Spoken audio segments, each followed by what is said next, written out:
Assalamualaikum warahmatullahi wabarakatuh. Hamdan wa syukran ilallah, salatan wa salaman ala rasulillah, amma ba'd. Perkenalkan, nama saya Asna Arifin, NIM 1054 311 018 20. Sejak awal, para pendiri telah menetapkan Indonesia sebagai negara yang menganut sistem demokrasi. Sila keempat Pancasila dan pembukaan Undang-Undang Dasar 1945 menjadi dasar penyelenggaraan negara dan pemerintahan yang demokratis tersebut. Bunyi sila keempat dan pokok pikiran ketiga dalam Undang-Undang Dasar 1945 adalah kerakyatan yang dipimpin oleh hikmat kebijaksanaan dalam permusyawaratan perwakilan. Sila tersebut melandasi demokrasi politik, di mana kerakyatan berada dalam iklim demokrasi khas Indonesia, yaitu permusyawaratan dan perwakilan. Demokrasi Pancasila adalah demokrasi yang menjamin adanya kedaulatan rakyat serta dijalankannya melalui permusyawaratan atau kekeluargaan perwakilan. Di sisi lain, sila kelima, yakni keadilan sosial bagi seluruh rakyat Indonesia, merupakan cita-cita untuk mewujudkan demokrasi ekonomi. Meskipun dasar negara telah menetapkan demokrasi Pancasila sebagai sistem dalam menjalankan negara dan pemerintahan, tetapi antara prinsip dan penerapannya dapat berlainan, bahkan bertentangan dengan nilai-nilai demokrasi. Kegagalan mengarahkan demokrasi untuk kesejahteraan dan keadilan itu tidak semata-mata berkenaan dengan lemahnya model demokratisasi yang diterapkan untuk membangun lembaga-lembaga demokrasi yang relevan, tetapi juga terkait dengan bagaimana mengubah hubungan kekuasaan, mengidentifikasi aktor-aktor yang dapat melakukannya, dan proses-proses yang perlu didukung untuk mewujudkannya. Demokrasi perlu dipahami sebagai persoalan bagaimana mengelola hubungan kekuasaan yang dapat membuka kesempatan bagi siapa saja yang tidak memiliki akses terhadap kekuasaan dan sumber daya untuk menyuarakan pilihan dan memenuhi kepentingan mereka. Ketiadaan kesempatan ini menjelaskan mengapa proses demokratisasi belum mampu melawan dominasi oligarki. Materi selanjutnya akan dijelaskan oleh teman kelompok saya. Assalamualaikum warahmatullahi wabarakatuh. Perkenalkan, nama saya Putri Tri Adinda dengan NIM 105431101720. Baiklah, saya akan lanjut menjelaskan yang dibahas oleh pemateri pertama.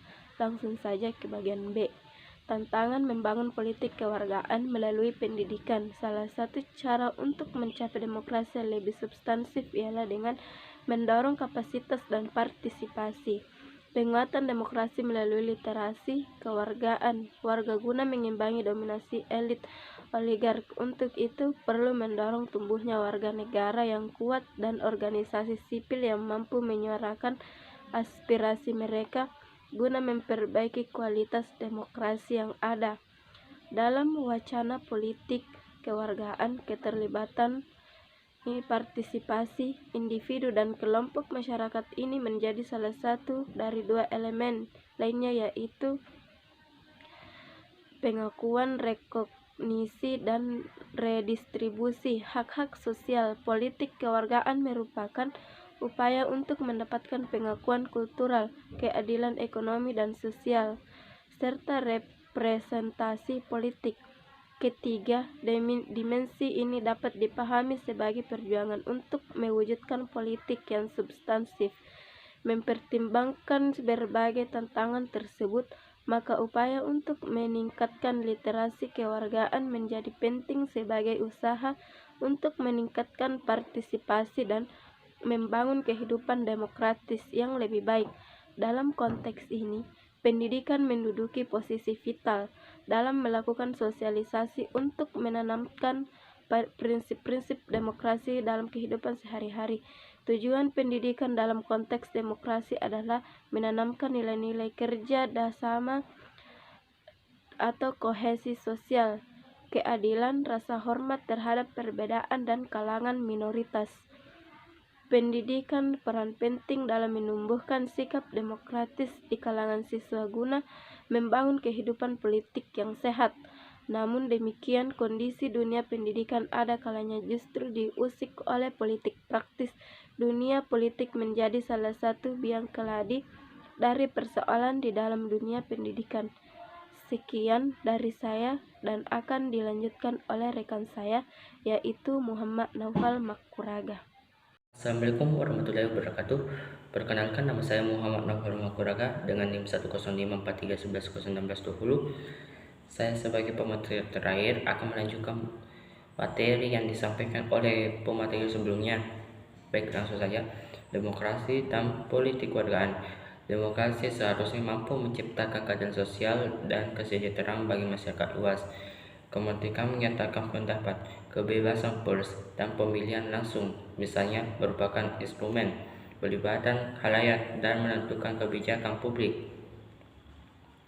Memilih pemimpin dan wakil rakyat, serta peluang untuk menjalankan fungsi pengawasan dan kontrol agar jalannya pemerintahan sesuai dengan visi bersama.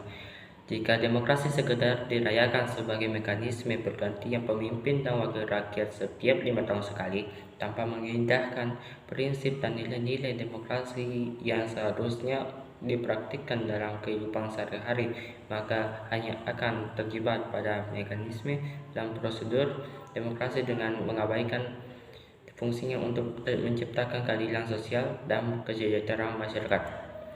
Pendidikan kewargaan. Pendidikan memiliki peran penting dalam mempersiapkan anak muda untuk berpartisipasi dalam masyarakat. Pendidikan kewargaan diharapkan dapat membentuk setiap pribadi agar memahami hak dan kewajibannya sebagai modal untuk hidup bersama dalam komunitas, bangsa, bahkan masyarakat yang lebih luas dalam lingkungan global. Lahirnya pendidikan kewargaan dimulai pada tahun 1790 di Amerika Serikat yang dilatar belakangi oleh keberagaman budaya. Atas dasar itu, konsep pendidikan kewargaan juga tidak hanya berfokus kepada paradigma politik, tetapi juga mengarah pada peningkatan pemahaman dan keterampilan individu dalam konteks sosial budaya.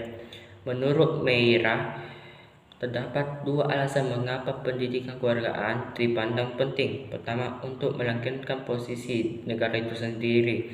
Alasan ini didasari pada asumsi bahwa manusia tidak lahir secara alami untuk mengembangkan pengetahuan dan keterampilannya. Untuk itu dibutuhkan pendidikan dan pendidikan sebagai jalan untuk membangun negara dan mengabdi pada negara sesuai dengan cita-cita negara tersebut. Kedua, pendidikan kewargaan diperlukan untuk mewujudkan cita-cita warga negara. Pada alasan kedua ini, pendidikan kewargaan akan memfokuskan kepada kesetaraan, saling menghormati, tidak ikut campur urusan pribadi, dan mempertahankan identitas nasional secara bersama. Sekian dari materi yang saya sampaikan dari kelompok 7. Bila ada kesalahan mohon dimaafkan. Saya tutup dengan ucapan billahi fisabilillah astaghfirullah. Assalamualaikum warahmatullahi wabarakatuh.